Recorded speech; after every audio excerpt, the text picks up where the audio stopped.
crise écologique crée la crise sanitaire. C'est un avertissement fort parce que ça peut être encore pire. Nous allons vous expliquer le lien entre la destruction des forêts, le braconnage, l'élevage intensif et le coronavirus. Pour cela, nous avons interviewé Serge Morand, chercheur au CNRS, écologue de la santé et parasitologiste. Il nous répond de Thaïlande où il effectuait ses recherches et où il est désormais confiné. Ce coronavirus, ça fait partie d'une grande famille, ce qu'on appelle les coronaviridés. Pratiquement tous les animaux ont des coronaviridés. Par contre, celui-là est un peu particulier. Il fait partie d'un groupe qui est associé aux chauves-souris. Et on a eu déjà plusieurs passages de ces coronaviridés qui étaient sur des chauves-souris pour aller sur des humains et pas forcément directement. Récemment, on a eu un autre coronaviridé de chauve-souris qui a émergé au Moyen-Orient et qui est passé sur le chameau et puis après sur l'humain. Dans le cas du coronavirus actuel qui est apparu à Wuhan, en Chine, plusieurs hypothèses circulent. Le virus aurait pu se transmettre directement de la chauve-souris à l'homme, puisque des chauves-souris sont vendues et consommées sur le marché d'animaux sauvages de Wuhan.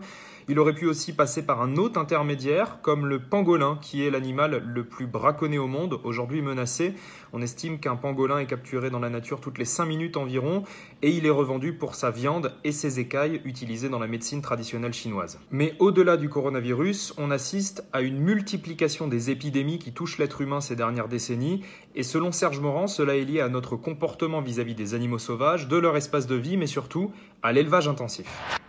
Depuis les 70 dernières années, on a plus d'épidémies. 70% sont associés avec les animaux sauvages ou les animaux domestiques. La crise écologique crée la crise sanitaire. Je vais reprendre l'exemple du virus Nipah. Le virus Nipah, c'est en fait la rencontre totalement improbable entre une chauve-souris frugivore qui vit normalement en forêt, qui vit là où il y a des fruits, et un cochon qui est en fait élevé en Malaisie. Comment l'expliquer? Essentiellement, déforestation importante sur la Malaisie pour la transformation en palmier à huile, pour l'exportation au niveau mondial. Chauves-souris se déplacent et vont où? À leur recherche de gîtes et de nourriture, sur des élevages intensifs, semi-intensifs en Malaisie, où là en fait il y avait des arbres fruitiers, elles mangent les fruits, elles déjectent sur les fruits et ça tombe après sur les cochons. Ces cochons se trouvent infectés par ce virus. Les virus passent aussi sur ces humains, sur les gens qui élevaient ces cochons. Ils commencent à mourir. Ces cochons sont envoyés sur les abattoirs de Singapour. Les gens dans les abattoirs se trouvent infectés. Finalement, on est en train de déréguler complètement cette interaction qui pouvait exister entre le vivant, les humains et le pathogène. Donc là, on crée ces flambées épidémiques. Le lien essentiel, c'est qu'on a une augmentation des animaux d'élevage. Sur la Terre, on a 25 milliards de poulets. On a 1,5 milliard de vaches. On a plusieurs milliards de cochons qui, potentiellement, hébergent de nombreux virus et pathogènes. Il faut savoir que nos plus grandes épidémies, nos plus grandes maladies sont issues de l'animal domestique, que ce soit la variole, la varicelle, les oreillons, qui ont eu en fait des impacts énormes sur la santé humaine par le passé.